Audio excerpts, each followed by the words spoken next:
Hai, saya Dustin Peslin. Dengan harapan melalui nubuatan, video yang akan Anda tonton ini akan mengungkapkan rencana pertempuran setan, tujuan akhirnya di hari-hari terakhir. Anda akan belajar tentang antikristus, tanda binatang, dan peran Amerika Serikat dalam nubuatan Alkitab. Video ini berisi kebenaran paling serius yang pernah dipercayakan kepada pikiran manusia. Saya mohon doanya sebelum menonton, dan mohon bagikan video ini seluas-luasnya agar kebenaran ini dapat menjangkau dunia. Semoga Tuhan membimbing dan memberkati perjalanan Anda.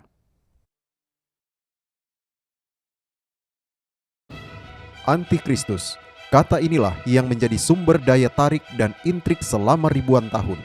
Makhluk misterius ini akan menjadi pusat dari nubuatan Alkitab tentang akhir zaman dan akan bertanggung jawab atas tanda binatang yang terkenal itu. Tidak perlu menebak-nebak tentang kekuatan jahat ini. Di video kali ini kita akan langsung membuka Alkitab untuk membuktikan siapa sebenarnya antikristus itu. Pantau terus.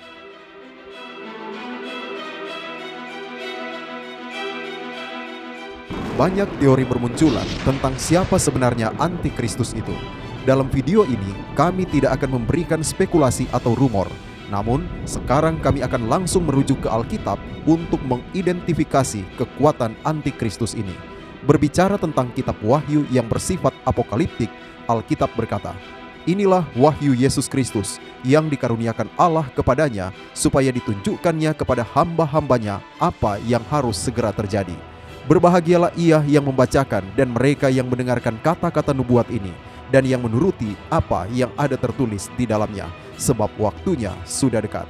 Anda akan melihat bahwa kitab Wahyu berasal dari Yesus dan berkat diucapkan kepada mereka yang mendengarkan dan menaati perkataannya.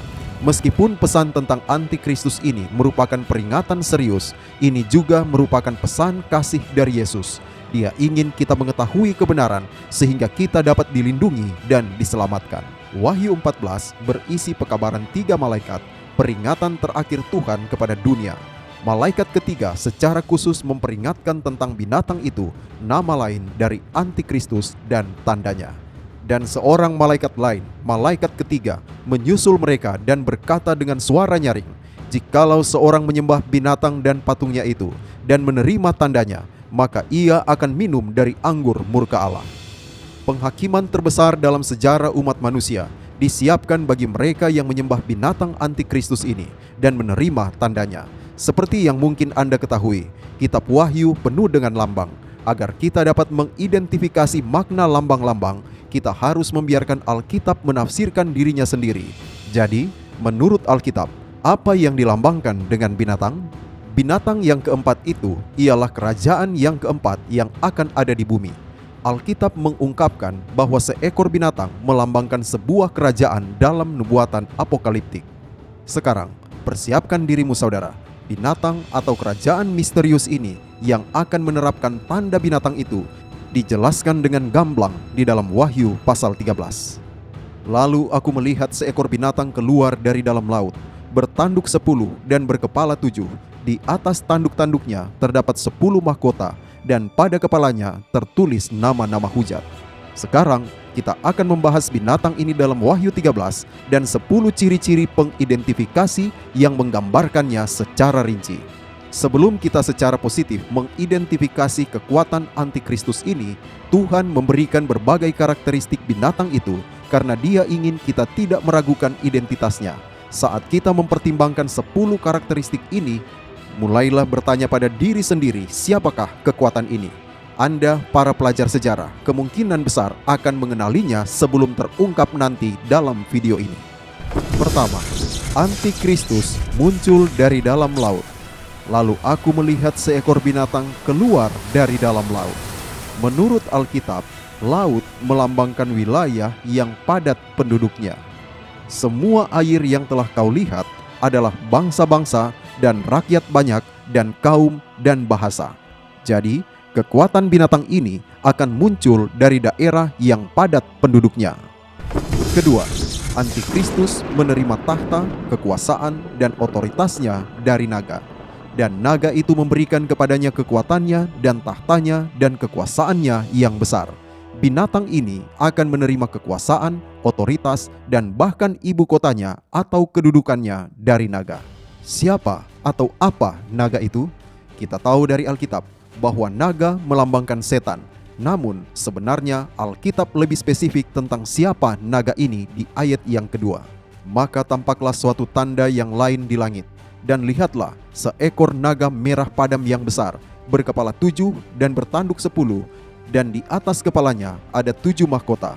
Dan naga itu berdiri di hadapan perempuan yang hendak melahirkan itu untuk menelan anaknya segera sesudah perempuan itu melahirkannya. Maka ia melahirkan seorang anak laki-laki yang akan menggembalakan semua bangsa dengan gada besi.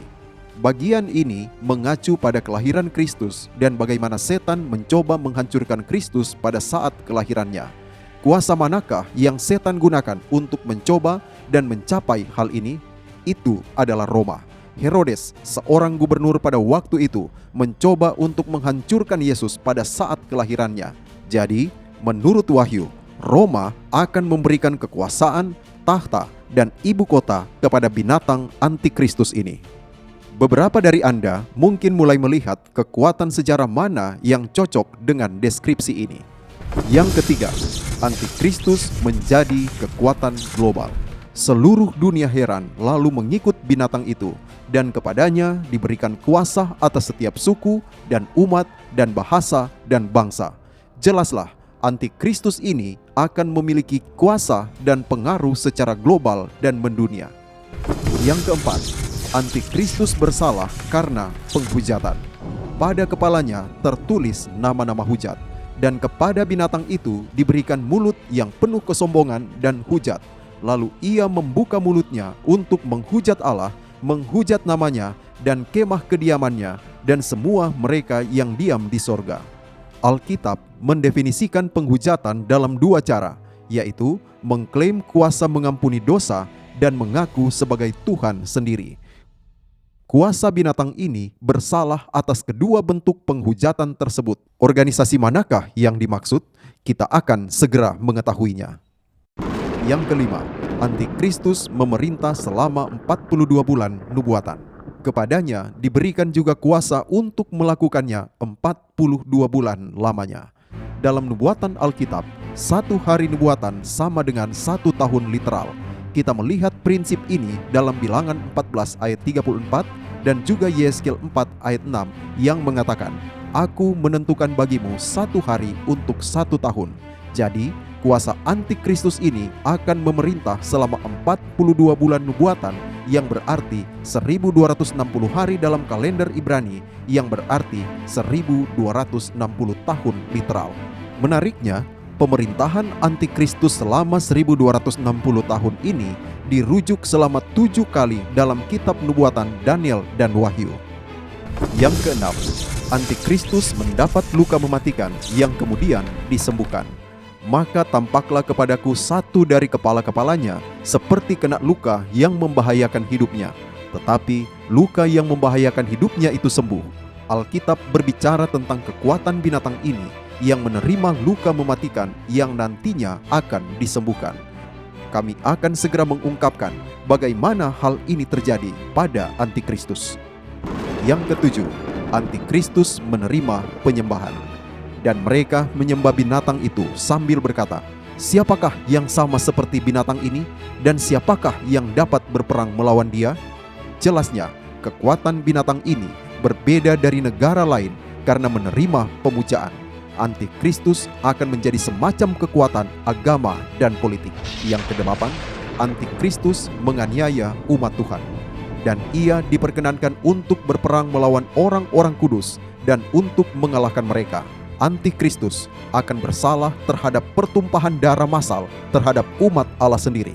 Sebentar lagi kita akan menyingkap tabir penentang Allah dan orang-orang kudusnya yang menghujat ini. Yang kesembilan, antikristus memiliki manusia sebagai pemimpinnya. Karena bilangan itu adalah bilangan seorang manusia. Buku Wahyu mengacu pada seorang manusia yang mewakili kuasa antikristus ini. Daniel pasal 7 merupakan gambaran kuasa tanduk kecil yang merupakan nubuatan paralel dari antikristus. Dan pada tanduk itu tampak ada mata seperti mata manusia dan mulut yang menyombong. Kekuatan binatang ini akan memiliki satu orang yang bertindak sebagai wakil dan pemimpinnya. Kami akan segera mengungkapkan siapa ini. Dan yang ke-10, Antikristus memiliki angka 666. Yang penting di sini ialah hikmat. Barang siapa yang bijaksana, baiklah ia menghitung bilangan binatang itu, karena bilangan itu adalah bilangan seorang manusia dan bilangannya ialah 666.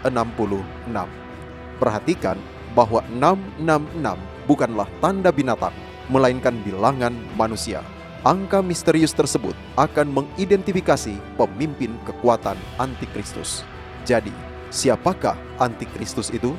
Berdasarkan 10 ciri tersebut, mungkin sebagian dari Anda sudah mengidentifikasinya.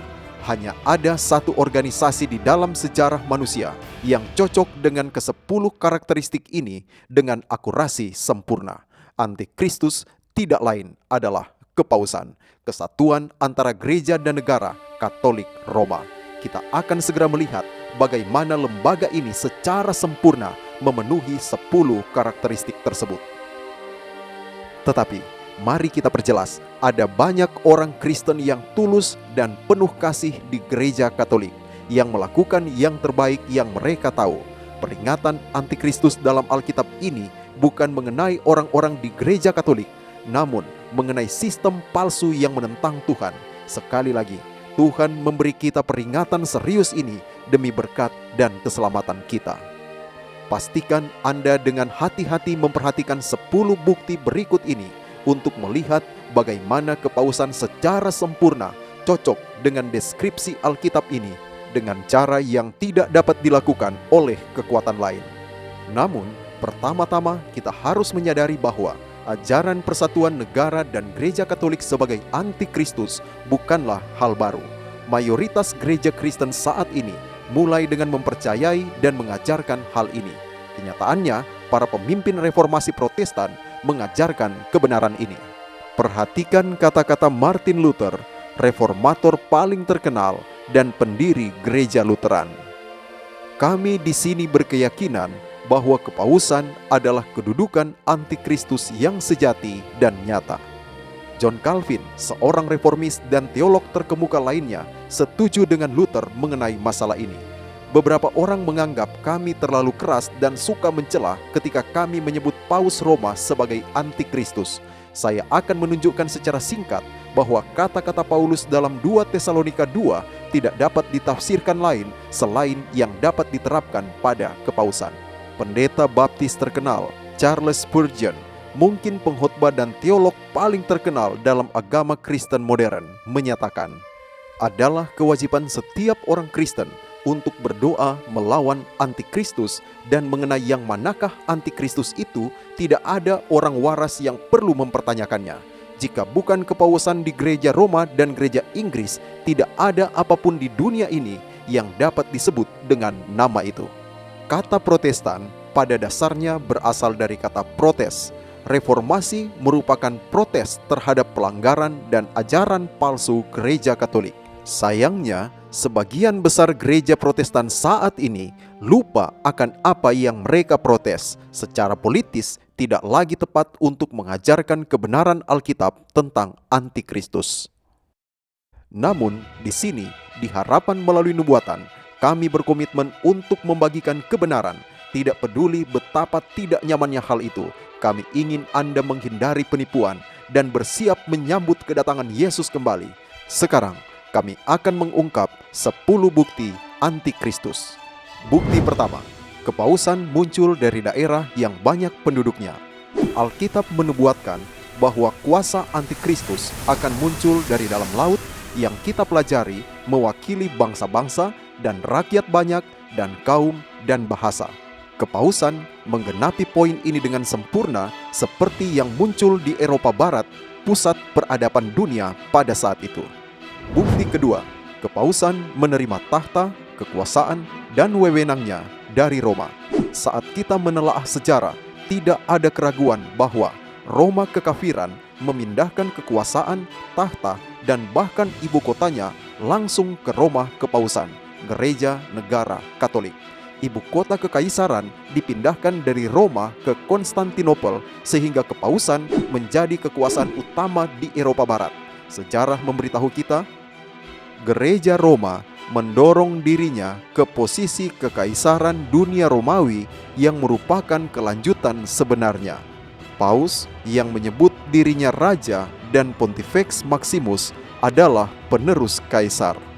Jelas sekali, Gereja Katolik cocok dengan karakteristik kedua ini. Bukti ketiga, kepausan adalah kekuatan global. Tidak seorang pun akan membantah bahwa Gereja Katolik kini mempunyai pengaruh mendunia. Para pemimpin negara-negara paling kuat di dunia berkumpul untuk memberi penghormatan kepada Paus. Kekuasaan dan pengaruh yang dimiliki kepausan pada abad pertengahan dan hingga saat ini tidak dapat disangkal. Faktanya, kata Katolik berarti universal. Tidak ada keraguan bahwa bukti yang ketiga cocok dengan Gereja Katolik. Bukti keempat, kepausan mengaku sebagai Tuhan di bumi dan mengampuni dosa. Seperti yang kita pelajari, Alkitab mendefinisikan penghujatan sebagai mengaku sebagai Tuhan dan mengklaim kuasa mengampuni dosa. Kepausan sangat cocok dengan bukti keempat ini. Mohon bersiaplah saudara-saudara, karena kami mempertimbangkan kutipan mengejutkan ini yang diambil langsung dari Katekismus Gereja Katolik. Apakah imam benar-benar mengampuni dosa atau ia hanya menyatakan bahwa dosa itu diampuni? Imam benar-benar mengampuni dosa berdasarkan kuasa yang diberikan kepadanya oleh Kristus. Seluruh sistem pengakuan dosa Katolik adalah tiruan buatan manusia terhadap rencana keselamatan Allah. Hanya Tuhan yang mampu mengampuni dosa. Kepausan tidak hanya mengklaim mengampuni dosa, namun juga mereka juga percaya bahwa Paus setara dengan Tuhan sendiri. Pada tahun 1903, Paus Leo ke-13 menyatakan, guru tertinggi dalam gereja adalah Paus Roma. Oleh karena itu, kesatuan pikiran memerlukan ketundukan dan ketaatan sepenuhnya kepada gereja dan Paus Roma seperti kepada Allah sendiri. Pertimbangkan kutipan mengejutkan dari Paus yang sama. Kami, para Paus di bumi ini memegang tempat Tuhan yang Maha Kuasa. Saudaraku, pernyataan-pernyataan ini hanyalah sebuah penghujatan. Bukti kelima, kepausan memerintah tepat 1260 tahun. Kita telah melihat bahwa satu hari dalam nubuatan Alkitab sama dengan 1 tahun. Telah dinubuatkan bahwa Antikristus akan memerintah selama 42 bulan nubuatan, setara dengan 1260 tahun literal. Mari kita lihat, apakah ini masalahnya? Kepausan Roma menerima supremasi penuh di Eropa pada tahun 538 Masehi. Pada waktu ini, tidak ada lagi penolakan terhadap keputusan Kaisar Justinian yang memberikan kendali dan kekuasaan kepada Paus. Kepausan menikmati kekuasaan absolut atas negara-negara Eropa sepanjang zaman kegelapan, ketika masyarakat berada dalam kegelapan spiritual dan intelektual. Kemudian, pada tahun 1798, kepausan menerima apa yang dikenal sebagai luka mematikan ketika Paus ditawan oleh Jenderal Prancis Berthier. Peristiwa ini menandai berakhirnya dominasi kepausan di Eropa. Berapa tahun yang berlalu antara tahun 538 Masehi sampai tahun 1798 Masehi? Mari kita hitung, tepat 1260 tahun. Sebuah penggenapan nubuatan yang sempurna. Ya, ini adalah satu lagi bukti spesifik bahwa kepausan adalah Antikristus, sebuah gelar yang tidak dapat diklaim oleh siapapun. Bukti keenam, kepausan mendapat luka mematikan yang kini telah sembuh. Sekali lagi, kepausan menerima luka mematikan ini pada tahun 1798. Jenderalnya Napoleon, Berthier, menawan Paus, menunjukkan kerentanan dan kelemahan kepausan yang secara efektif mengakhiri pemerintahan mereka selama 1260 tahun. Namun, Alkitab menubuatkan bahwa luka mematikan ini suatu saat akan disembuhkan. Tak seorang pun akan membantah kekuasaan universal, pengaruh, dan kehormatan yang dimiliki kepausan saat ini. Faktanya, Gerakan Oikumene memiliki tujuan untuk menyatukan seluruh agama Kristen dan mengakhiri protes yang pernah membantu mendefinisikan agama Protestan.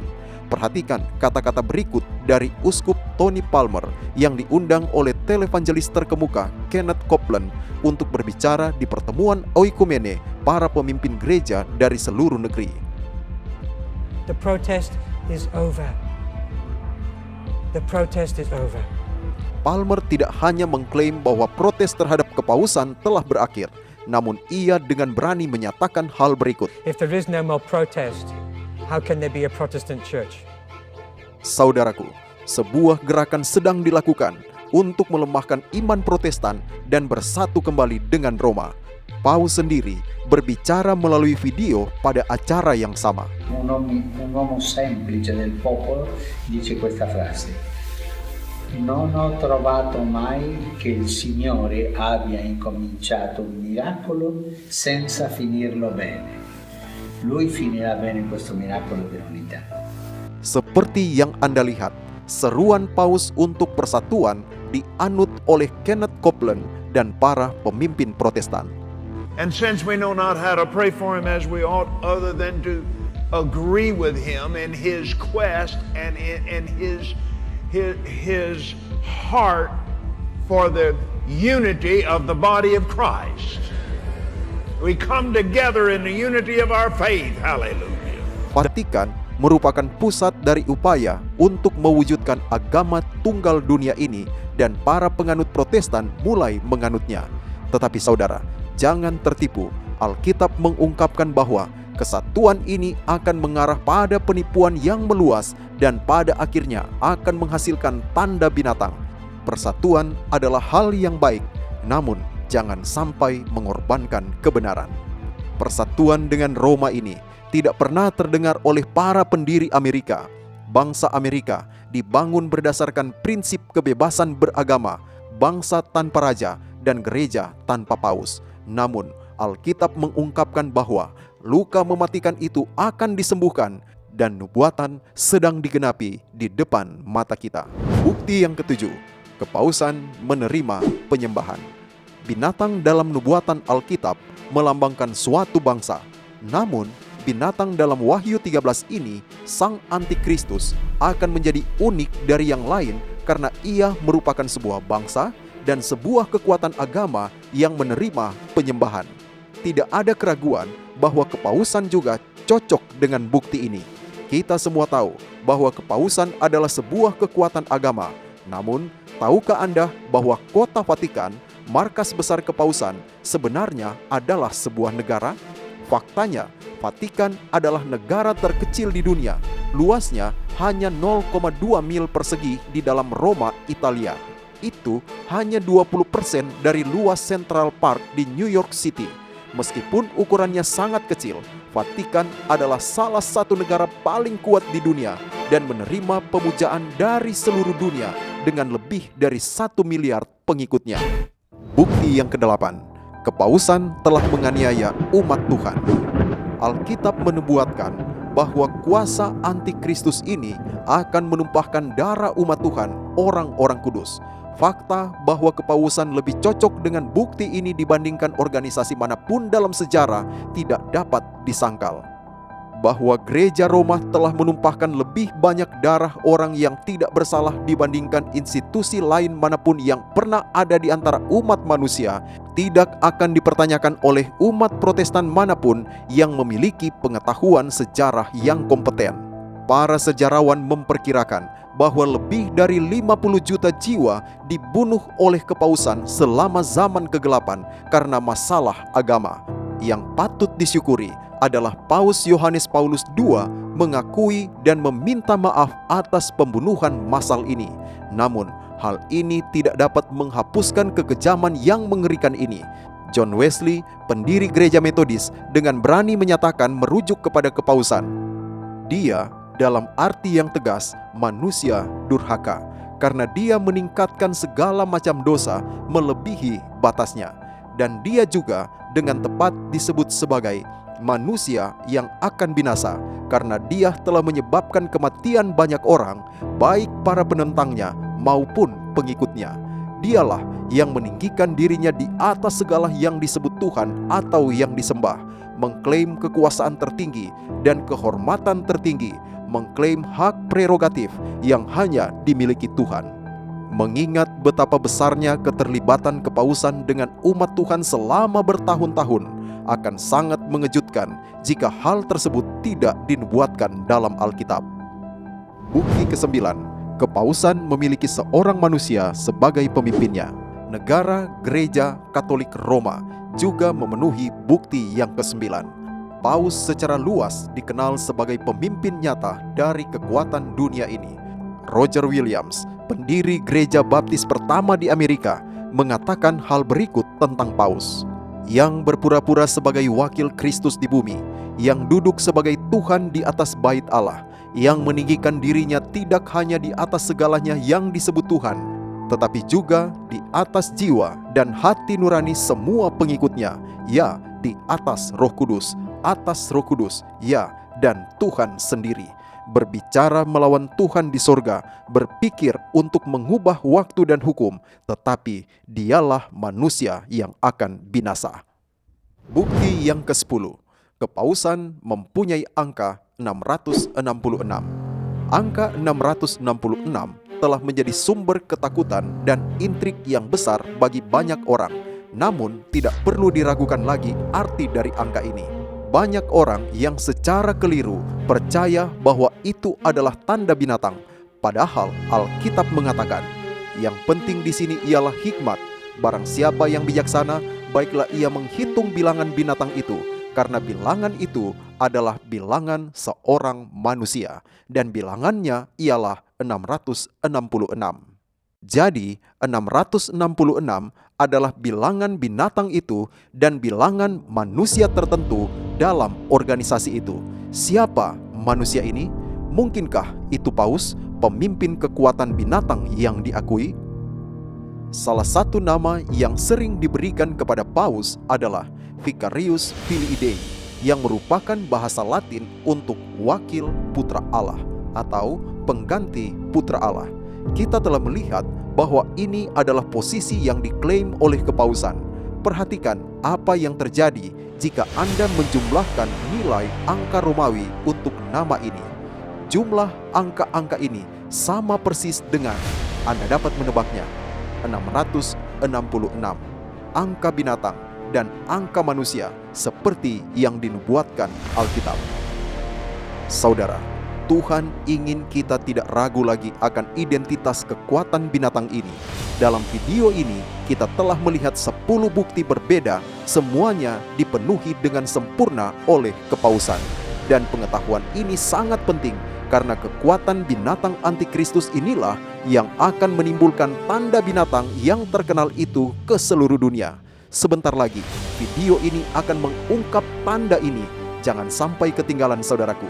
Kehidupan kekal Anda sedang dipertaruhkan.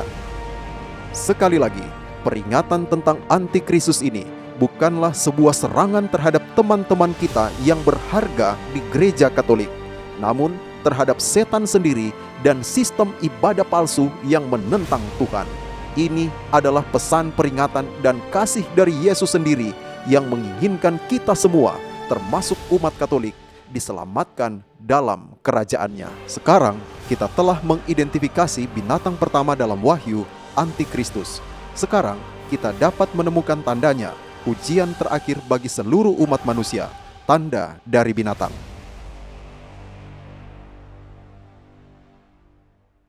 Tanda binatang, peringatan paling mendesak sepanjang sejarah manusia, dan itu diberikan oleh Tuhan sendiri. Jikalau seorang menyembah binatang dan patungnya itu dan menerima tanda pada dahinya atau pada tangannya, maka ia akan minum dari anggur murka Allah. Banyak umat Kristiani yang bingung dengan apa arti tanda misterius itu. Pengetahuan ini penting karena siapapun yang menerima tanda itu akan binasa selamanya. Kami akan langsung membuka Alkitab untuk mengungkapkan dengan kepastian 100% tanda binatang itu dan bagaimana Anda dapat menghindarinya.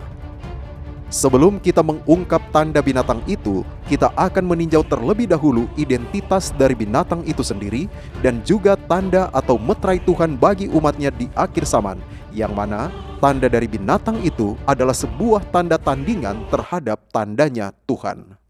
Pertama, mari kita kembali ke pelataran sorga, tempat konflik antara kebaikan dan kejahatan dimulai. Lucifer diciptakan sempurna dan diakui sebagai makhluk ciptaan yang paling bijaksana dan terindah. Bahkan, dia memegang kedudukan yang mulia sebagai kerub tahta Allah di sorga. Di dalam tahta ini terdapat 10 perintah suci Tuhan, transkrip karakternya yang tidak dapat diubah, kode kehidupan moral yang kekal bagi seluruh alam semesta. Lucifer, seperti semua makhluk ciptaan Tuhan, diberi kebebasan memilih. Gantinya menggunakan kebebasan memilih untuk memuliakan dan menghormati Tuhan, Lucifer memilih untuk memberontak dan membiarkan hatinya dipenuhi dengan kesombongan. Dia sangat mengingini tahta Tuhan. Engkau tak bercela di dalam tingkah lakumu sejak hari penciptaanmu sampai terdapat kecurangan padamu. Lucifer menjadi sosok yang pertama melakukan kejahatan atau dosa yang menurut Alkitab melanggar hukum Tuhan. Dia melanggar 10 perintah yang telah ditugaskan kepadanya untuk dijaga dan dimuliakan di sorga. Menolak untuk mengembalikan kesetiaannya kepada Tuhan, Lucifer akhirnya diusir dari sorga bersama dengan mereka yang memberontak bersamanya, sepertiga dari para malaikat di sorga. Mengapa Tuhan tidak menghancurkan Lucifer saat itu juga? Jika dia melakukannya, maka alam semesta akan menaati Tuhan karena takut, bukan karena kasih. Masih ada keraguan mengenai karakter Tuhan dan hukumnya. Tuhan mengizinkan dosa berjalan dengan sendirinya, sehingga setiap manusia dapat melihat akibat dari dosa dan memutuskan sendiri Tuhan mana yang akan mereka sembah. Kini, perang antara kebaikan dan kejahatan terus berkecamuk, dan planet ini adalah medan pertempurannya. Lucifer yang sekarang dikenal sebagai setan berkeliaran di bumi ini, berusaha menggoda manusia, mahkota ciptaan Tuhan, untuk memberontak melawan pencipta mereka dan hukum sucinya. Alkitab memperingatkan kita, sadarlah dan berjaga-jagalah. Lawanmu si iblis berjalan keliling sama seperti singa yang mengaum-aum dan mencari orang yang dapat ditelannya. Setan dalam wujud ular menggoda Adam dan Hawa, orang tua pertama kita, ke dalam dosa, membawa kematian, kesakitan, dan celaka ke dunia ini. Yesus Kristus, pahlawan umat manusia, datang ke bumi ini untuk membayar hukuman mati atas dosa kita karena melanggar hukum Allah. Yesus menjalani kehidupan yang sempurna dan menaati perintah Bapanya, namun Dia mati untuk kita agar kita bisa hidup. Pengorbanannya di kayu salib membuktikan 2 hal tentang Tuhan. Pertama, bahwa Tuhan itu benar, 10 perintahnya adalah kekal dan tidak pernah dapat diubah. Bahkan, Yesus harus membayar hukuman atas pelanggaran hukum Tuhan karena Dia menanggung dosa kita ke atas dirinya. Kedua, terbukti bahwa Tuhan itu kasih. Dia mengutus anaknya sendiri untuk mati agar kita dapat hidup. Sepanjang sejarah, setan telah bekerja melalui berbagai negara dan lembaga untuk menggoda, menipu, dan menghancurkan umat Tuhan, termasuk Mesir kuno dan ajaran spiritualisme bahwa jiwa tetap hidup setelah kematian, dan Babel dengan penyembahan berhalanya, praktek dan ilmu sihir, dan kekaisaran Romawi yang brutal yang mencoba menghancurkan Yesus saat masih kecil. Dan seperti yang kita lihat di video sebelumnya, setan bahkan akan menyusup ke dalam gereja itu sendiri, menggunakan kesatuan gereja negara Katolik Roma untuk menganiaya dan menipu umat Tuhan. Namun, dalam setiap periode sejarah, Tuhan selalu memiliki umat yang membela Dia, bahkan di tengah serangan yang paling ganas sekalipun. Pertentangan besar antara Kristus dan setan telah berlangsung selama berabad-abad dan berlanjut hingga hari ini. Disadari atau tidak, masing-masing dari kita terlibat dalam perang, pertempuran demi jiwa kita. Kita harus membuat keputusan, pilihan, Tuhan mana yang akan kita sembah, Kristus atau setan. Sepanjang sejarah, kesetiaan kepada Tuhan selalu dibuktikan dengan satu hal, ketaatan. Dan inilah tandanya bahwa kita mengenal Allah. yaitu jikalau kita menuruti perintah-perintahnya. Barang siapa berkata, "Aku mengenal Dia," tetapi ia tidak menuruti perintahnya, ia adalah seorang pendusta, dan di dalamnya tidak ada kebenaran. Tetapi barang siapa menuruti firman-Nya, di dalam orang itu sungguh sudah sempurna kasih Allah. Tindakan kita, keputusan kita, mengungkapkan kepada Tuhan dan alam semesta siapa kita sebenarnya. Jadi, tanda binatang itu, ujian terakhir bagi umat manusia, adalah soal ibadah, soal ketaatan, siapa yang akan kita sembah. Sebelum kita mengungkap tanda yang terkenal ini, kita harus mengidentifikasi binatang itu sendiri yang juga dikenal sebagai Antikristus. Hanya ada satu kekuatan dalam sejarah manusia yang secara sempurna sesuai dengan deskripsi Alkitab tentang binatang itu, Persatuan Negara Gereja Katolik Roma, yaitu Kepausan. Ini bukan sebuah serangan terhadap orang-orang di dalam gereja Katolik, melainkan sebuah peringatan terhadap sistem ibadah yang salah. Ini juga bukan ajaran baru, namun diterima secara luas sebagai kebenaran nyata oleh dunia Protestan. Banyak reformis dan pengkhotbah Kristen seperti Luther, Calvin, Wesley, Williams, Spurgeon, dan banyak lagi yang memegang teguh pandangan ini. Namun, ada ciri lain dari Antikristus yang harus kita diskusikan saat ini saat kita mempersiapkan diri untuk menyingkapkan tanda binatang itu. Dalam uraian Daniel tentang Antikristus, kita membaca bahwa Antikristus akan melakukannya. Ia berusaha untuk mengubah waktu dan hukum. Benarkah kepausan binatang dalam Wahyu 13 akan berusaha mengubah waktu dan hukum Tuhan? Ya, dalam katekismus resminya, Gereja Katolik telah mengubah 10 perintah. Mereka telah menghapus perintah kedua yang melarang penyembahan berhala, dan mereka telah membagi perintah ke-10 menjadi 2 sehingga totalnya masih ada 10. Tapi, bagaimana dengan waktu yang disebutkan dalam Daniel 7 ayat 25? Apakah kepausan berupaya mengubah waktu Tuhan dengan cara apapun? Ya, mereka melakukannya. Sekali lagi, dalam katekismus resminya, Gereja Katolik telah mempersingkat perintah keempat yang membahas hari Sabat. Satu-satunya perintah yang berhubungan dengan waktu dari 94 kata menjadi hanya 8 kata. Terlebih lagi, mereka secara terang-terangan dan menghujat, menentang Tuhan dan hukumnya dengan mengklaim mengubah hari Sabat dari hari ke-7 sesuai perintah Alkitab menjadi hari pertama dalam minggu yang juga dikenal sebagai hari Minggu. Saudara, jangan hanya berdasarkan atas kata-kata saya. Dalam tulisan resmi mereka, The Convert's Catechism of Catholic Doctrine, Kepausan menyatakan, pertanyaan, yang manakah hari Sabat? Jawaban, Sabtu adalah hari Sabat. Pertanyaan, mengapa kita merayakan hari Minggu bukan hari Sabtu? Jawaban, kita memperingati hari Minggu bukan hari Sabtu karena Gereja Katolik dalam Konsili Laodikia tahun 336 Masehi memindahkan hari raya dari hari Sabtu ke hari Minggu. Gereja Katolik bahkan dengan berani mengklaim mempunyai kuasa untuk mengubah hukum suci Tuhan. Seandainya dia tidak memiliki kuasa seperti itu, dia tidak akan bisa melakukan apa yang disetujui oleh semua penganut agama modern. Dia tidak bisa menggantikan perayaan hari Minggu sebagai hari pertama dalam minggu itu dengan perayaan hari Sabtu sebagai hari ke-7, sebuah perubahan yang tidak ada otoritas Alkitab. Apakah ada orang atau organisasi yang benar-benar mempunyai kuasa untuk mengubah hukum Tuhan? Sama sekali tidak. Alkitab berkata, "Janganlah kamu menambahi apa yang kuperintahkan kepadamu, dan janganlah kamu menguranginya. Dengan demikian, kamu berpegang pada perintah Tuhan Allahmu yang kusampaikan kepadamu."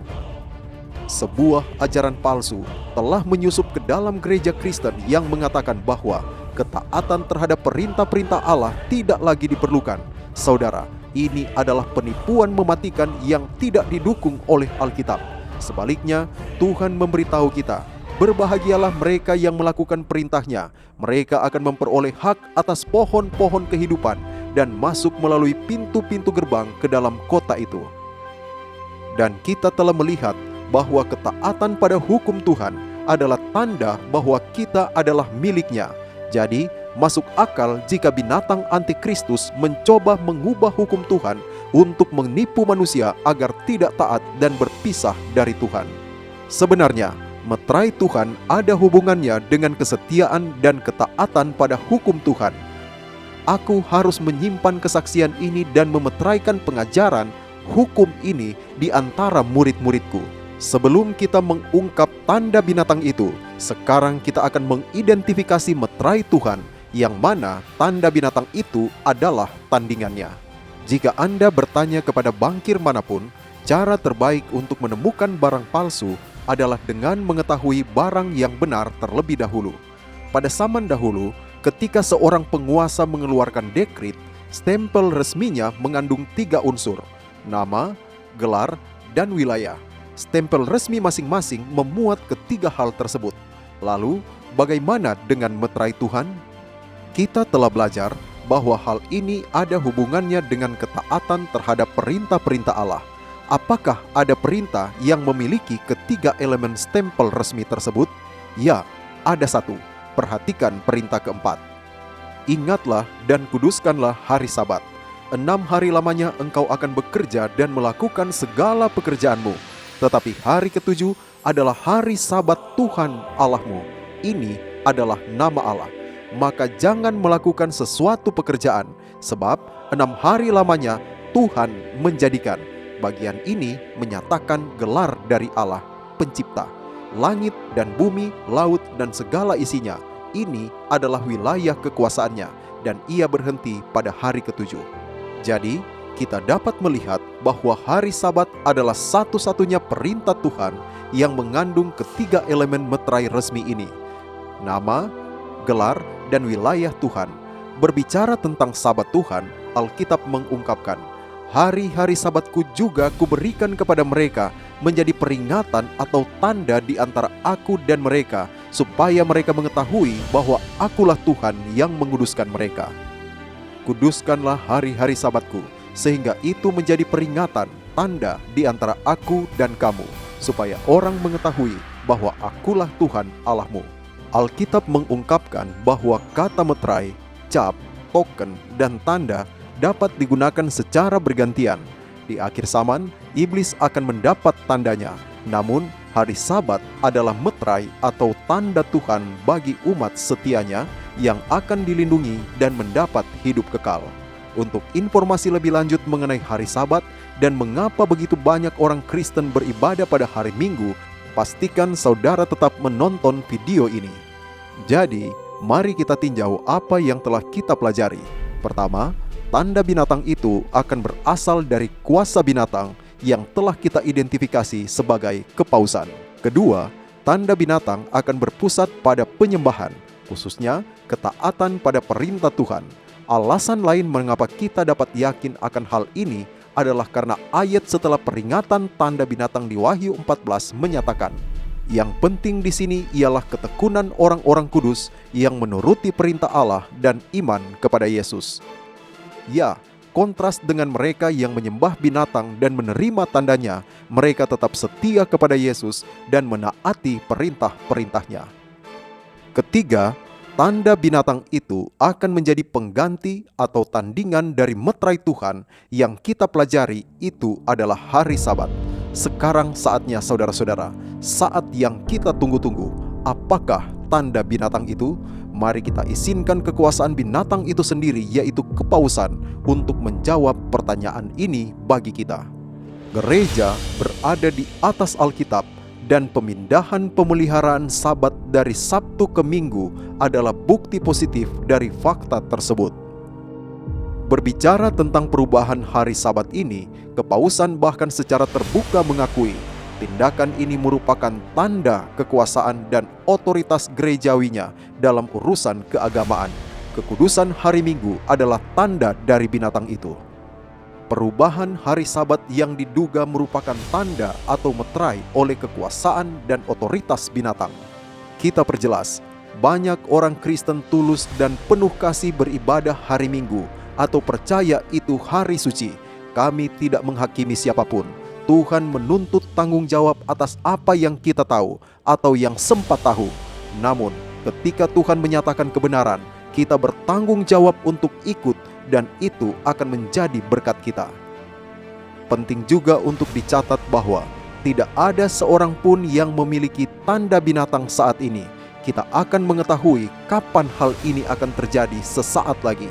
Saudara, hanya 1 hari dalam seminggu yang suci, dan itu adalah hari Sabat, hari ke-7, yang dimulai dari matahari terbenam Jumat hingga matahari terbenam Sabtu.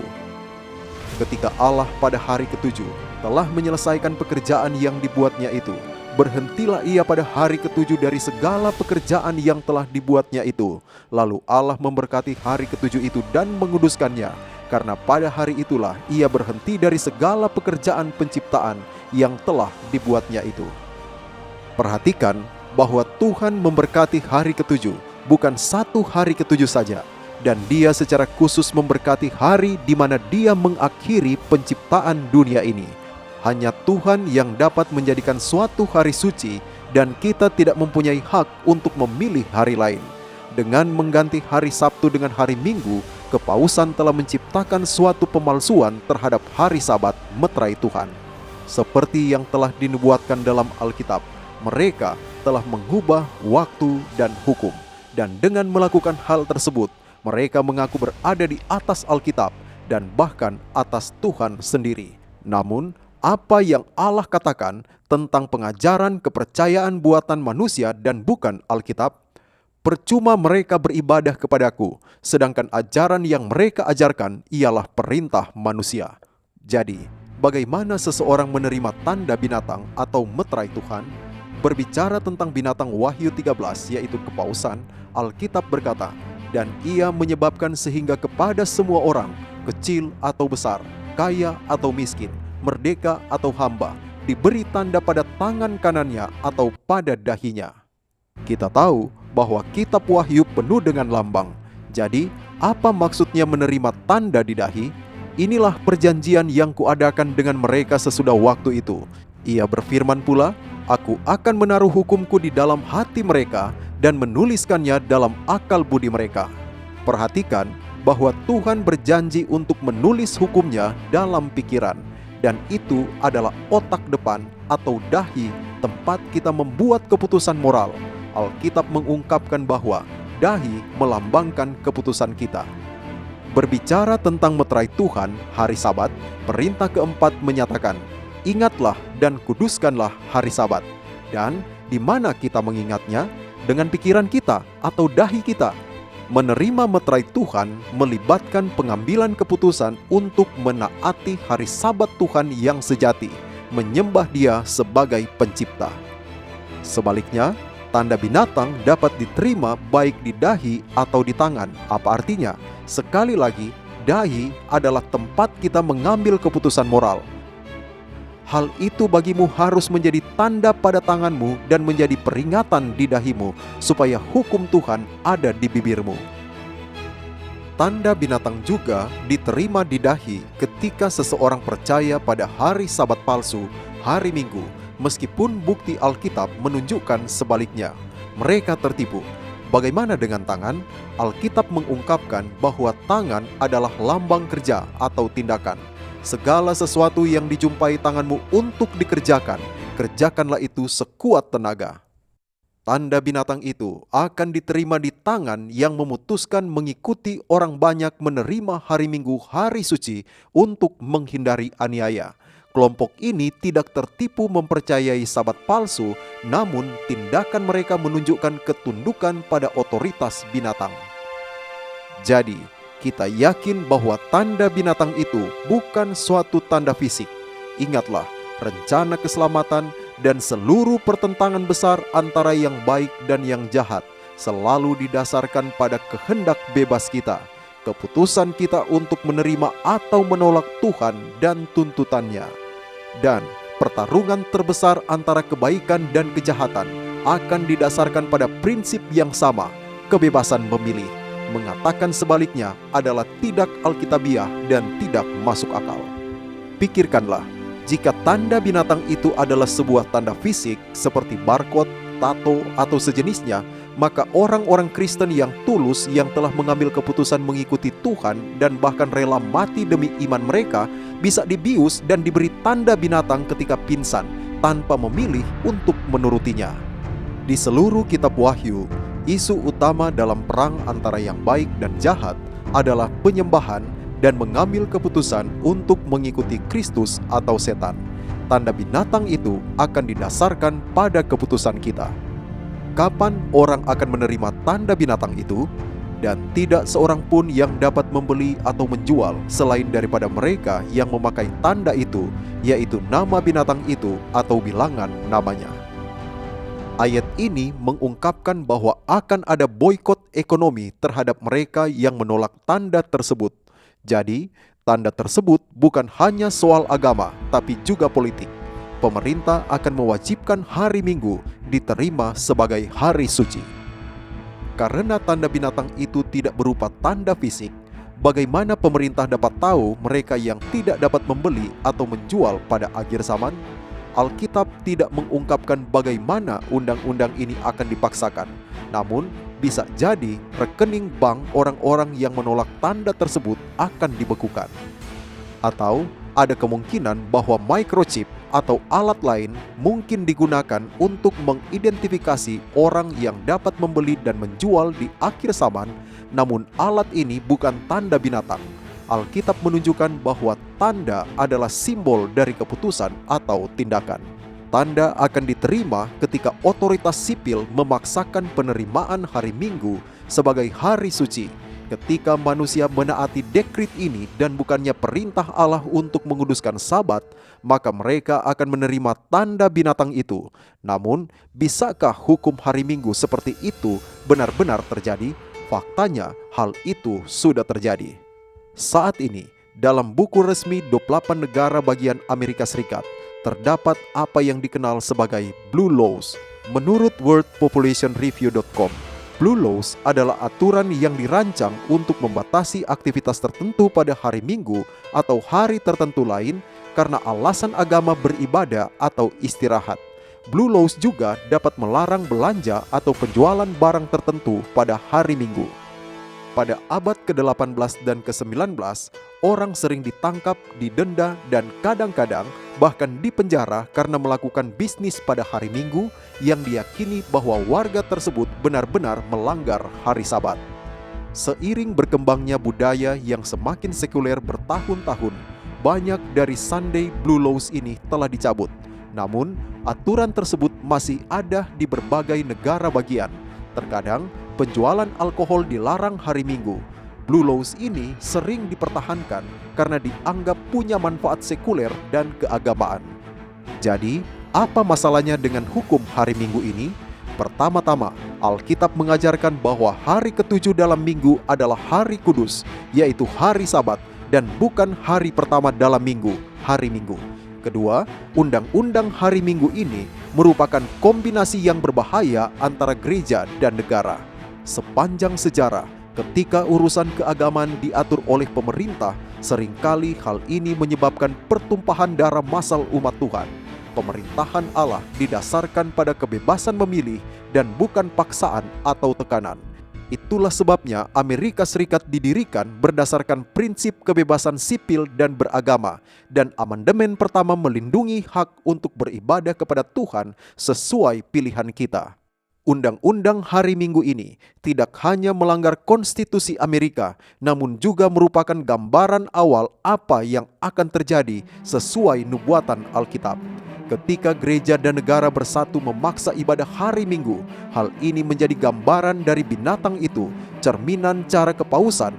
Binatang itu menggunakan kekuasaan politik dan kekerasan memaksakan doktrin mereka dahulu.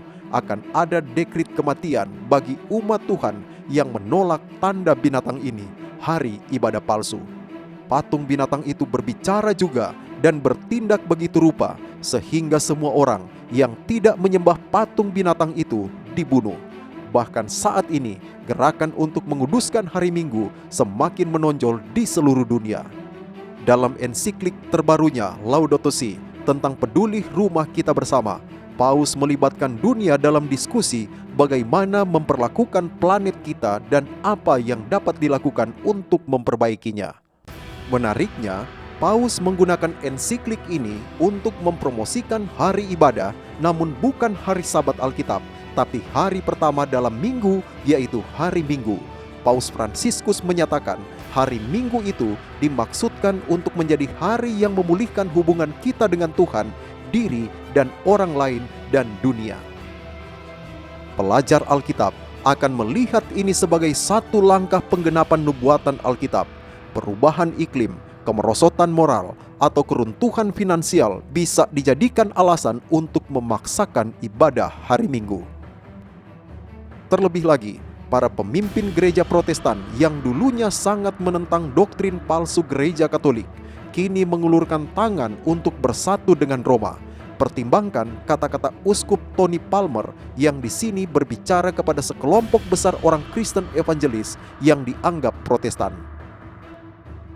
If there is no more protest, how can there be a Protestant church? The protest is over. The protest is over.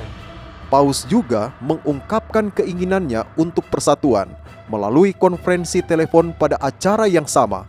Pemimpin gereja Injil Kenneth Copeland yang mengundang Palmer ke acara tersebut menyetujui upaya Paus untuk persatuan Katolik dan Protestan. And since we know not how to pray for him as we ought, other than to agree with him in his quest and in his heart for the unity of the body of Christ, we come together in the unity of our faith. Hallelujah. Gerakan oikumene ini hanyalah penggenapan nubuatan yang berbicara tentang dunia yang mengikuti setelah kuasa binatang antikristus ini, yaitu kepausan. Seluruh dunia heran lalu mengikut binatang itu. Persatuan gereja negara Katolik, salah satu kekuatan paling berpengaruh di dunia, berada di pusat gerakan oikumene yang akan menciptakan satu agama sedunia di hari-hari terakhir. Agar gereja-gereja sedunia bisa bersatu, harus ada kompromi dalam doktrin, dan ibadah hari Minggu yang merupakan ciri otoritas kepausan akan menjadi faktor pemersatu mendasar. Persatuan itu baik, tapi jangan mengorbankan kebenaran. Sesaat lagi kita akan menemukan peran Amerika Serikat dalam nubuatan Alkitab sehubungan dengan tanda binatang itu. Saya sadar bahwa ajaran Alkitab ini mungkin baru bagi sebagian Anda, saya juga. Tetapi saudara, saya menghimbau Anda hari ini, ikutilah Alkitab. Ingat, jika itu ada di Alkitab, saya mau itu. Jika tidak ada di Alkitab, itu bukan untuk saya. Anda mungkin berpikir, tetapi pendeta saya tidak mengajarkan hal ini. Atau dia bilang bahwa memelihara hari Sabat itu tidak penting. Apa yang Alkitab katakan tentang pendeta atau guru seperti ini? Umatku binasa karena tidak mengenal Allah. Karena engkaulah yang menolak pengenalan itu, maka aku menolak engkau menjadi imamku. Dan karena engkau melupakan pengajaran Allahmu, maka aku juga akan melupakan anak-anakmu. Saudara, Alkitab mengutuk pendeta yang dengan sengaja mengabaikan hukum Tuhan. Banyak pemimpin gereja akan mendorong anggotanya untuk menaati 9 dari 10 perintah dengan mengatakan bahwa hari Sabat tidak lagi mengikat. Namun, Alkitab mengatakan, sebab barang siapa menuruti seluruh hukum itu, tetapi mengabaikan satu bagian daripadanya, ia bersalah terhadap seluruhnya. Bagaimanakah perasaan Tuhan terhadap para pendeta yang tidak bisa membedakan hal biasa dari hal yang kudus seperti hari Sabat? Imam-imamnya memperkosa hukum Tauratku dan menajiskan hal-hal yang kudus bagiku. Mereka tidak membedakan antara yang kudus dengan yang tidak kudus, tidak mengajarkan perbedaan yang najis dengan yang tahir. Mereka menutup mata terhadap hari-hari Sabatku. Demikianlah aku dinajiskan di tengah-tengah mereka. Hampir semua gereja Protestan terbuka mengakui bahwa tidak ada dukungan Alkitab untuk menguduskan hari Minggu. Namun mereka masih mendukungnya dan mengabaikan pengajaran Sabat Alkitab yang benar. Bagaimana kita menanggapinya? Kita harus lebih taat kepada Allah daripada kepada manusia. Meskipun kita tidak bisa menilai hati para pemimpin gereja, kita harus mengutamakan Tuhan dan mengikuti terang yang dibukanya kepada kita. Ketika kita tahu kebenaran, kita bertanggung jawab untuk taat. Jadi, jika seorang tahu bagaimana ia harus berbuat baik, tetapi ia tidak melakukannya, ia berdosa. Faktanya, Gereja Katolik memberikan tantangan yang mengejutkan ini kepada gereja Protestan yang mana mereka tidak mempunyai jawaban Alkitabiah. Anda memberitahu bahwa Sabtu adalah Sabat Yahudi, tetapi Sabat Kristen telah diubah menjadi Minggu. Diubah, tapi oleh siapa? Siapa yang punya wewenang mengubah perintah tegas Tuhan yang Maha Kuasa? Ketika Tuhan berfirman, engkau harus menguduskan hari ketujuh, siapa berani berkata tidak? Engkau boleh bekerja dan melakukan segala urusan duniawi pada hari ketujuh, tetapi sebagai gantinya engkau menguduskan hari pertama. Ini pertanyaan paling penting yang saya tidak tahu bagaimana Anda bisa menjawabnya. Anda Protestan dan mengaku hanya berpegang pada Alkitab dan Alkitab saja. Namun, dalam hal sangat penting seperti memperingati 1 dari 7 hari sebagai hari suci, Anda bertentangan dengan isi Alkitab yang jelas dan menempatkan hari lain menggantikan yang diperintahkan Alkitab. Perintah menguduskan hari ketujuh merupakan salah satu dari 10 hukum. Anda yakin bahwa 9 yang lain masih mengikat? Siapa yang memberi Anda wewenang untuk merusak yang keempat? Jika Anda konsisten dengan prinsip Anda sendiri, jika Anda benar-benar mengikuti Alkitab dan hanya Alkitab saja, Anda harus mampu menunjukkan bagian perjanjian baru yang di dalamnya perintah keempat ini telah diubah. Saudara, serangan, pelanggaran telah dilakukan pada hukum Tuhan. Hari sucinya, Sabat, sedang diinjak-injak oleh mayoritas umat Kristen di dunia.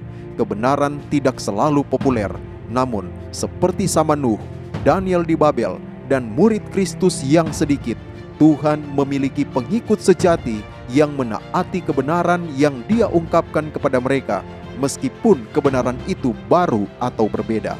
Tuhan sedang mencari orang-orang yang akan berdiri untuk Dia di akhir zaman ini.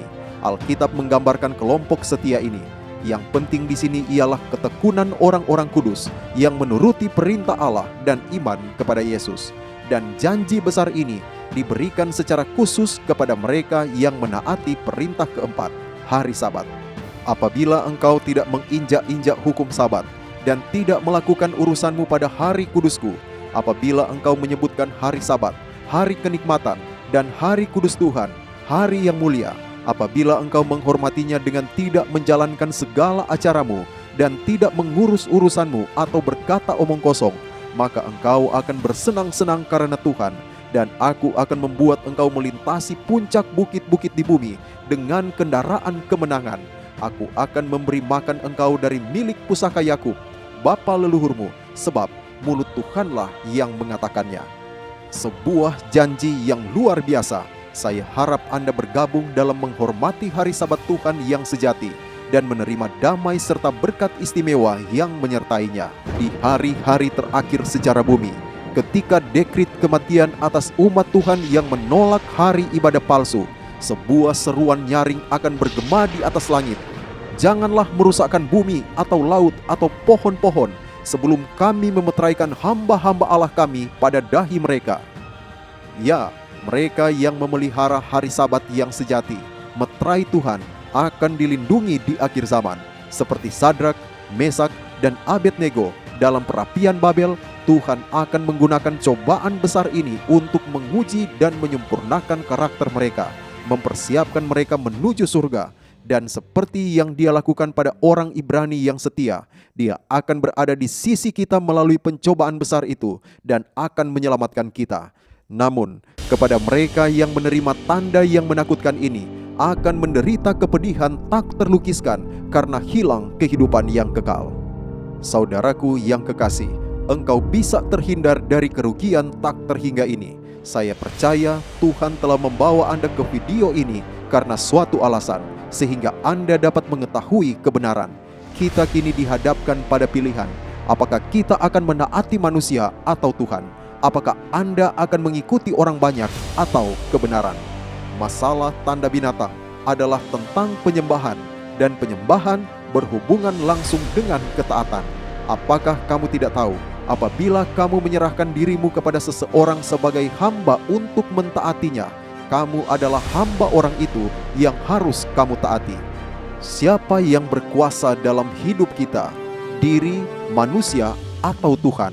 Saudara, Yesus menghimbau Anda hari ini, "Jikalau kamu mengasihi aku, kamu akan menuruti segala perintahku."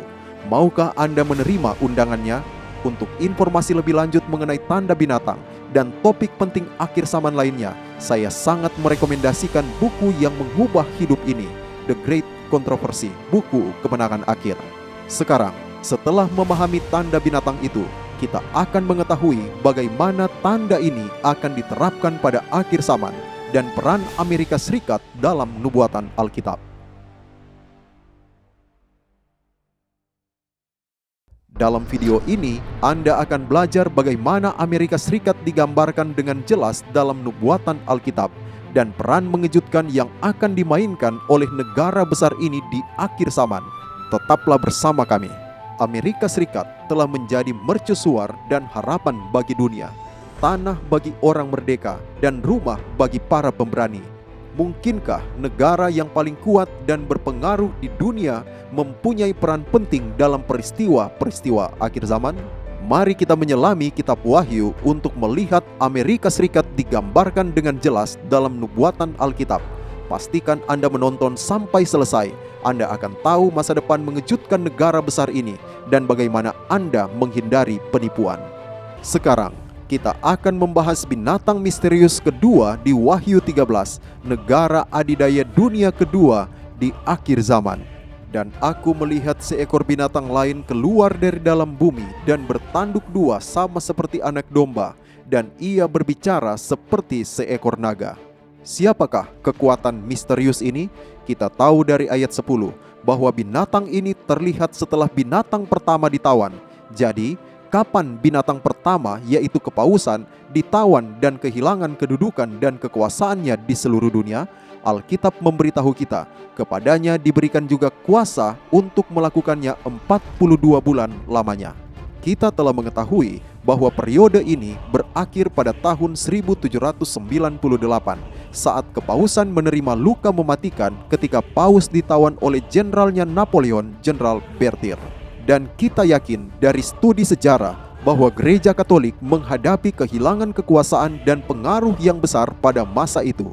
Jadi, negara manakah yang mulai mendapat pengakuan dunia sekitar tahun 1798? Sekaranglah waktunya untuk pengungkapan mengejutkan mengenai binatang kedua dalam kitab Wahyu. Amerika Serikat dengan jelas memenuhi gambaran ini. Amerika mendeklarasikan kemerdekaan dari Inggris pada tahun 1776, menulis konstitusi pada tahun 1787, menambahkan Bill of Rights tahun 1791, dan secara universal diakui sebagai kekuatan dunia pada tahun 1798. Faktanya, hanya Amerika Serikat yang secara akurat menyamai gambaran Alkitabiah ini. Namun, apa yang dimaksud Alkitab ketika dikatakan bahwa bangsa ini muncul dari dalam bumi? Menariknya, binatang pertama muncul dari dalam laut. Laut dalam nubuatan Alkitab melambangkan apa? Semua air yang telah kau lihat di mana wanita pelacur itu duduk adalah bangsa-bangsa dan rakyat banyak dan kaum dan bahasa. Menurut Alkitab, laut melambangkan daerah berpenduduk padat ketika disebutkan dalam konteks nubuatan. Benar saja, kepausan, binatang pertama, muncul di pusat Eropa yang merupakan pusat utama peradaban dunia pada saat itu. Sebaliknya, binatang kedua, Amerika Serikat, akan muncul bukan dari laut, namun dari dalam bumi, di daerah dengan populasi rendah. Sebuah gambaran sempurna tentang Amerika Serikat ketika pertama kali dimulai.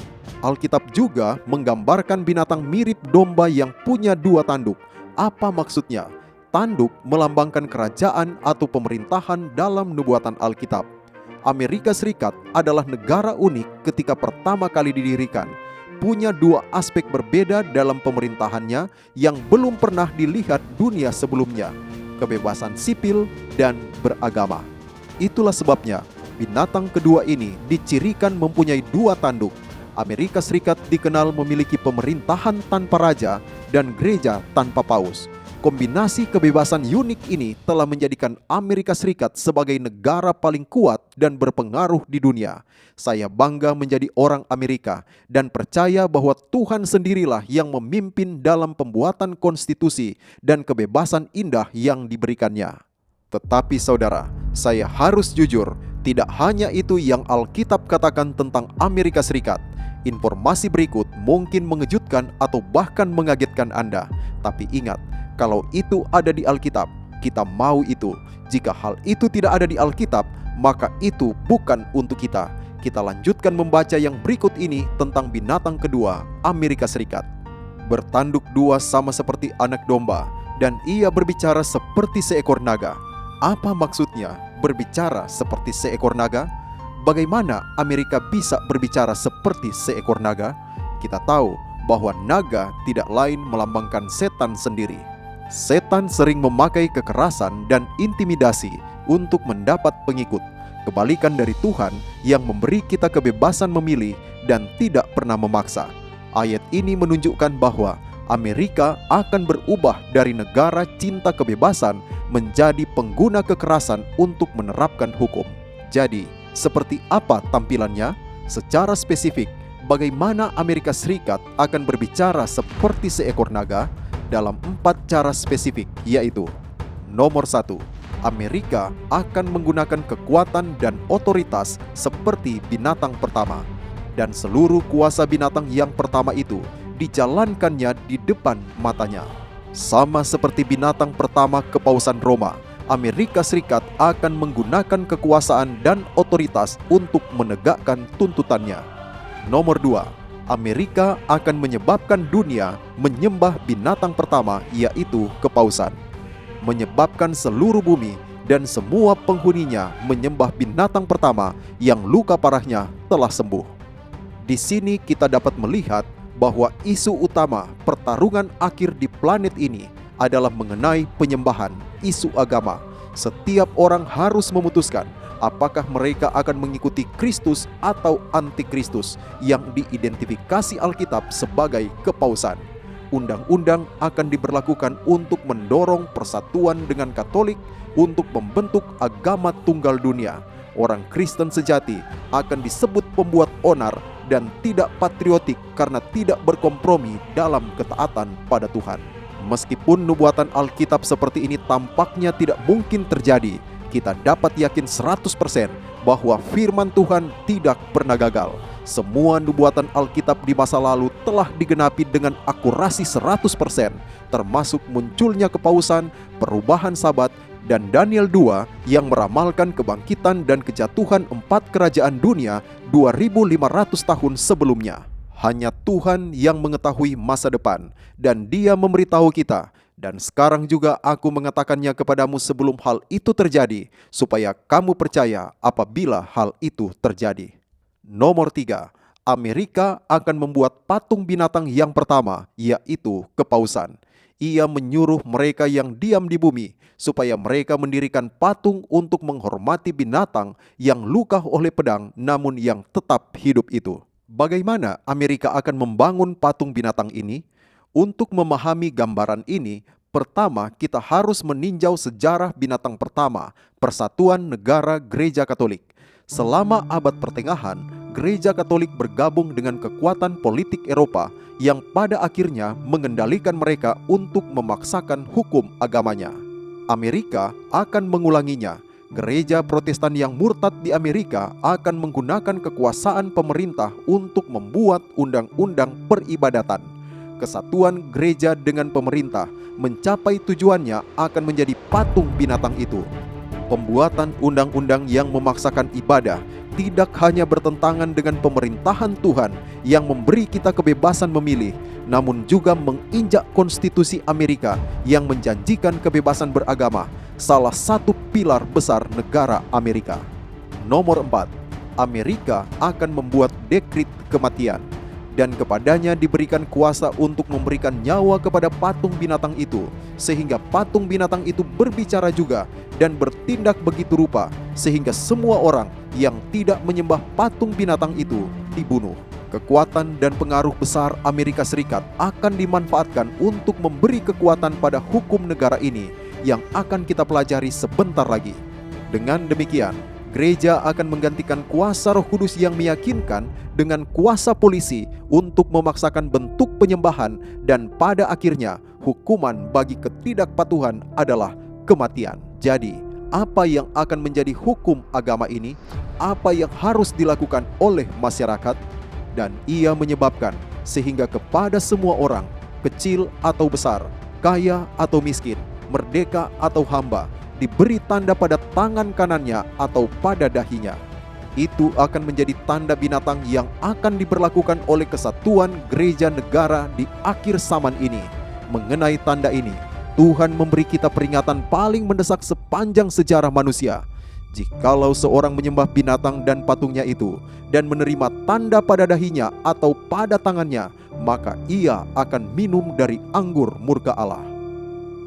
Sebagai tinjauan singkat, kita tahu bahwa tanda ini adalah tiruan dari meterai Tuhan yang dijelaskan dalam Alkitab.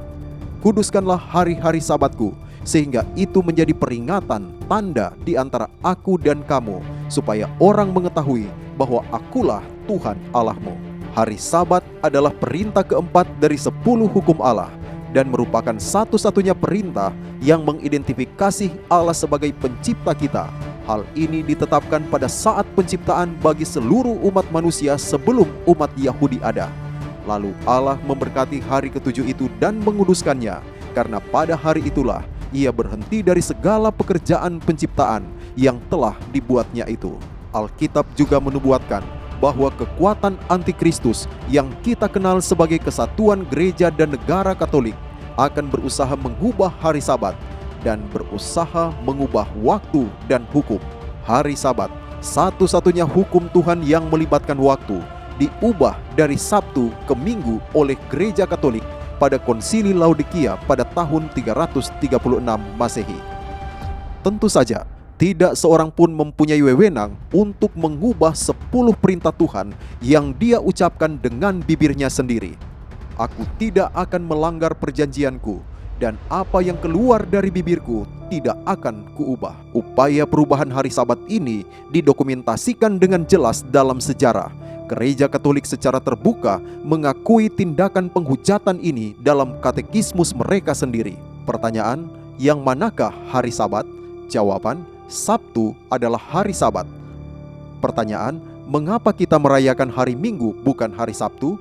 Jawaban, kita memperingati hari Minggu bukan hari Sabtu karena Gereja Katolik dalam Konsili Laodikia memindahkan hari raya dari hari Sabtu ke hari Minggu. Terlebih lagi, Gereja Katolik membanggakan perubahan ini sebagai tanda otoritasnya. Tindakan ini merupakan tanda kekuasaan dan otoritas gerejawinya dalam urusan keagamaan. Penghormatan hari Minggu atas hari Sabat adalah tanda binatang.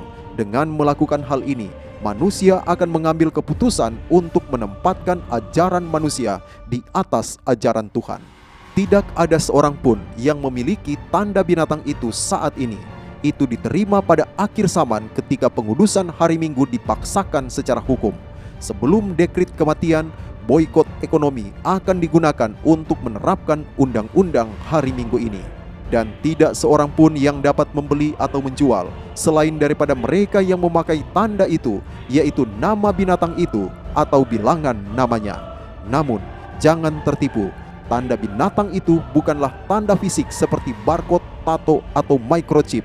Alkitab dengan jelas menyatakan bahwa tanda itu didasarkan atas pilihan manusia, sama seperti Tuhan menghakimi manusia sepanjang sejarah, tergantung pada pilihan manusia. Bagaimana cara menerima tanda tersebut? Jikalau seorang menyembah binatang dan patungnya itu dan menerima tanda pada dahinya atau pada tangannya, Wahyu penuh dengan lambang, dan kita harus membiarkan Alkitab menafsirkan dirinya sendiri. Dahi adalah tempat kita mengambil keputusan moral. Hal itu bagimu harus menjadi tanda pada tanganmu dan menjadi peringatan di dahimu, supaya hukum Tuhan ada di bibirmu. Tanda itu akan diterima di dahi ketika seorang percaya pada hari Sabat palsu, hari Minggu, meskipun bukti Alkitab menunjukkan sebaliknya, mereka tertipu. Tangan adalah simbol kerja atau tindakan. Segala sesuatu yang dijumpai tanganmu untuk dikerjakan, kerjakanlah itu sekuat tenaga. Tanda binatang itu akan diterima di tangan yang memutuskan untuk mengikuti orang banyak dan menerima Minggu sebagai hari suci untuk menghindari penganiayaan. Kelompok ini tidak tertipu mempercayai Sabat palsu, namun tindakan mereka akan menunjukkan ketundukan kepada kekuasaan binatang itu. Sekali lagi, tanda binatang itu akan didasarkan kepada hak pilih seseorang. Mungkinkah Amerika Serikat, sebuah negara yang didirikan berdasarkan prinsip pemisahan gereja dan negara, akan menerapkan undang-undang seperti itu? Saudara, hal itu sudah terjadi di masa lalu. Anda mungkin ingat Sunday Blue Laws yang sering melarang penjualan alkohol atau barang lain pada hari Minggu. Ini adalah aturan yang dipandang punya manfaat sekuler dan keagamaan. Meskipun banyak dari aturan tersebut saat ini belum dipaksakan, hal ini menunjukkan bahwa pemerintah kita telah membuat tindakan persiapan dalam membuat aturan untuk pemaksaan agama. Blue Laws ini tidak hanya melindungi hari ibadah palsu, namun juga merupakan pelanggaran terhadap amandemen pertama dan bertentangan dengan prinsip kebebasan memilih dari Tuhan. Dan kita telah melihat dari sejarah bahwa ketika pemerintah bersatu dengan agama, seringkali hal itu berujung pada penganiayaan massal dan pertumpahan darah. Namun, apakah Kepausan dan Amerika Serikat benar-benar mempunyai kekuatan dan pengaruh untuk menciptakan aliansi negara adidaya di akhir zaman ini? Tidak ada keraguan. Kepausan telah mencapai tingkat kehormatan dan kekaguman di seluruh dunia. Presiden dan pejabat dari seluruh dunia berkumpul untuk memberi penghormatan kepada binatang tersebut. Nubuatan Alkitab dalam Wahyu 13 ayat 3 benar-benar digenapi di depan mata kita. Luka yang membahayakan hidupnya itu sembuh. Seluruh dunia heran lalu mengikuti binatang itu. Terlebih lagi, Paus telah menjelaskan dengan jelas bagaimana perasaannya mengenai perpecahan di dalam gereja dan keinginannya untuk bersatu. Tidak dapat diterima untuk menganggap perpecahan dalam gereja sebagai sesuatu yang alamiah dan tak terelakkan, karena perpecahan melukai tubuh Kristus dan merusak kesaksian kepada dunia di mana kita dipanggil untuk berikan kepadanya. Masalahnya adalah Paus mempromosikan kesatuan palsu, kesatuan yang tidak berdasar kebenaran, namun kompromi dalam ketaatan kepada Tuhan. Tidak ada yang akan mempertanyakan status Amerika Serikat sebagai negara adidaya yang dominan di dunia, yang sepenuhnya mampu menerapkan darurat militer, terutama jika bergabung dengan Kepausan dan gereja Protestan yang sudah runtuh dan bersatu dengan mereka. Bagaimana undang-undang hari Minggu ini akan dipaksakan dan bagaimana penerapannya? Meskipun Alkitab dengan jelas menyingkapkan bahwa hal ini akan terjadi, Alkitab tidak memberi kita rincian spesifiknya. Namun, ketika kita melihat kemajuan teknologi dan peristiwa dunia yang terjadi di sekitar kita, ada banyak skenario yang mungkin terjadi. Mungkin pandemi global, krisis ekonomi, serangan teroris, ancaman nuklir, atau kemerosotan moral dapat memicu lahirnya undang-undang di negara Amerika yang konon akan membawa kita kembali kepada Tuhan.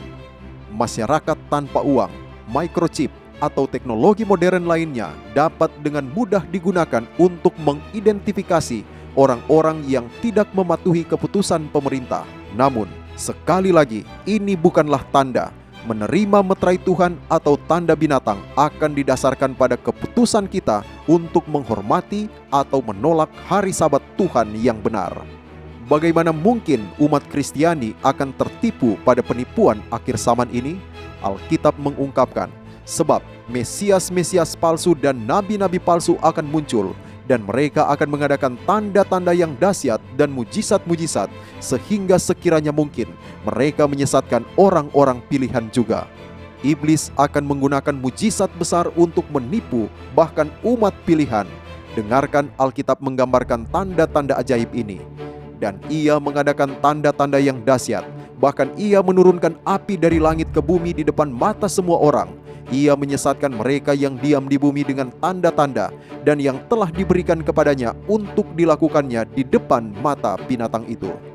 Mujizat-mujizat ini akan digunakan sebagai bukti mendukung kebangkitan palsu dan untuk menekan dunia agar merayakan hari ibadah palsu. Mujizat apa lagi yang akan setan gunakan untuk menipu banyak orang? Itulah roh-roh setan yang mengadakan perbuatan-perbuatan ajaib, dan mereka pergi mendapatkan raja-raja di seluruh dunia untuk mengumpulkan mereka guna peperangan pada hari besar, yaitu hari Allah yang Maha Kuasa. Roh-roh jahat akan bekerja pada puncaknya saat ini. Setan dan malaikat-malaikat jatuhnya bahkan mempunyai kemampuan untuk tampil sebagai seseorang yang bukan diri mereka. Hal itu tidak usah mengherankan, sebab iblis pun menyamar sebagai malaikat terang. Salah satu tipu muslihat utama yang akan digunakan iblis di akhir zaman adalah ajaran spiritualisme yang menyatakan bahwa jiwa manusia tetap ada setelah kematian. Spiritualisme adalah kebohongan setan dan tidak didukung oleh kitab suci. Alkitab mengajarkan bahwa orang mati benar-benar mati, dan orang benar yang akan mati diberikan kehidupan kekal ketika Yesus datang kembali dan membangkitkan mereka. Mereka yang percaya bahwa jiwa tetap hidup setelah kematian rentan terhadap penipuan roh-roh yang mereka kenal, yaitu setan yang menyamar sebagai orang yang telah meninggal. Makhluk setan akan muncul sebagai anggota keluarga tercinta dan pemimpin gereja yang dihormati yang telah meninggal. Mereka akan mengaku mendapat pesan dari Tuhan yang mengatakan bahwa perintah Tuhan untuk menguduskan hari Sabat tidak lagi mengikat. Sebagai gantinya, kita harus menghormati hari Minggu. Akhirnya, setan akan berusaha sekuat tenaga dalam upaya terakhirnya untuk menipu dan menghancurkan umat Tuhan. Dalam tindakan puncak penipuannya, penipu ulung ini akan muncul sebagai Yesus sendiri.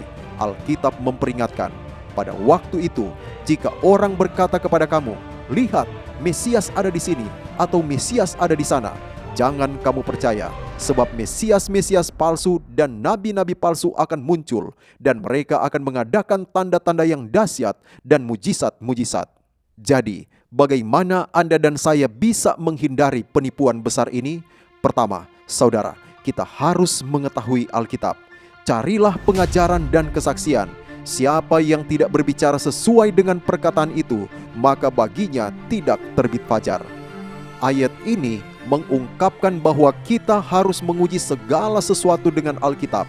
Jika itu ada di dalam Alkitab, kami mau. Jika hal itu tidak ada di dalam Alkitab, maka itu bukan untuk kita. Umat Tuhan di akhir zaman akan mengetahui bahwa Yesus tidak akan menyentuh bumi saat kedatangannya lagi, tetapi Dia akan bertemu di udara. Umat Tuhan di akhir zaman tahu bahwa 10 hukum perintah Tuhan bersifat kekal dan tidak akan bisa diubah. Kedua, agar terlindungi di akhir zaman, kita harus taat kepada seluruh perintah Tuhan, termasuk Sabat hari ke-7. Gambaran yang jelas mengenai umat Tuhan di akhir zaman diberikan dalam Wahyu 14 ayat 12. Yang penting di sini ialah ketekunan orang-orang kudus yang menuruti perintah Allah dan iman kepada Yesus. Yang terpenting, agar terlindungi di akhir zaman, kita harus tetap terhubung dengan Yesus, belajar untuk lebih mengasihi dan percaya kepadanya setiap hari. Akulah pokok anggur dan kamulah ranting-rantingnya. Barang siapa tinggal di dalam aku dan aku di dalam dia, ia berbuah banyak. Sebab di luar aku, kamu tidak dapat berbuat apa-apa. Saat kita berdoa, membaca Alkitab, dan menaati serta membagikan kebenaran Tuhan kepada orang lain, kita akan memperkuat hubungan kita dengan Kristus yang merupakan satu-satunya jalan menuju kehidupan kekal. Sementara setan dan iblis-iblisnya bekerja tanpa kenal lelah untuk menipu orang banyak, Tuhan dan seluruh pasukan surgawinya tekun bekerja untuk menyelamatkan sebanyak mungkin jiwa-jiwa. Mereka bersatu dengan umat Allah, memberikan kata-kata mereka kekuatan ilahi yang tak terbendung ketika mereka mewartakan pekabaran malaikat pertama, kedua, dan ketiga kepada dunia yang sedang sekarat. Dikuasai oleh Tuhan, pesan-pesan yang diberikan oleh umat Tuhan akan menyebar seperti api ke seluruh dunia, dan Injil Kerajaan ini akan diberitakan di seluruh dunia menjadi kesaksian bagi semua bangsa. Sesudah itu barulah tiba kesudahannya. Di akhir zaman, setiap orang akan tahu kebenaran. Tak seorang pun mempunyai alasan.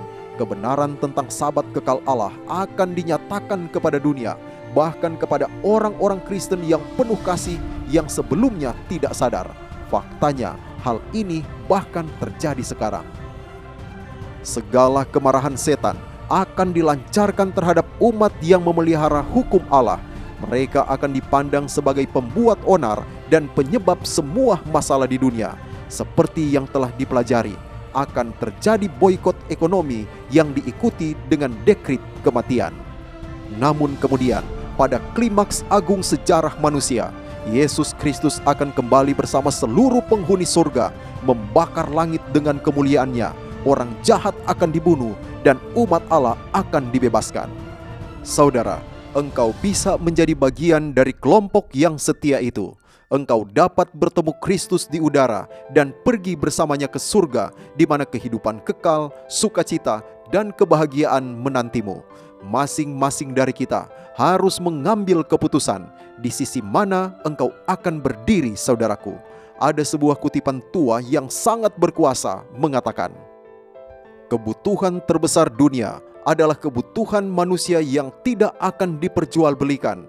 Manusia yang di lubuk hatinya tulus dan jujur. Manusia yang tidak takut untuk menyebut dosa dengan namanya yang sebenarnya. Manusia yang hati nuraninya setia pada tugas seperti jarum kompas pada kutub. Manusia yang akan membela kebenaran meskipun langit runtuh.